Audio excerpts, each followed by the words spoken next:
ano yung meron ni STI na talagang total na bago ang buhay natin. So, up ko nung na-invite ko ako, na-invite ko sa akin, nung unang start sa network marketing, professor. At tanong ko may pang professor na invite, estudyante ako ng time yan. Sasama ka hindi? Sasama ka kasi pag di ko sumama, wala mag-ibabag sa kanya. Tama?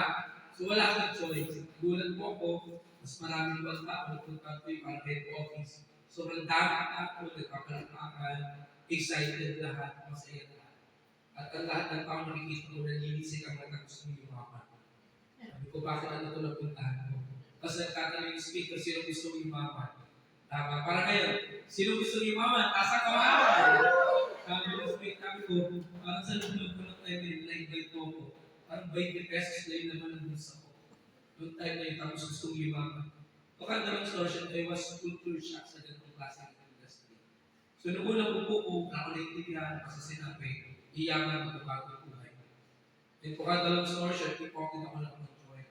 Kaya lang, na-invite with ako ng professor kasi lagi ako nagpapapirma sa kanya. This time, ang natin ang po, C-cell. So, kung sinabing C-cell, lots of inspiration. Pakanda ng distortion, nakita ko yung mga tao na nakaresulta sa ganitong klase ng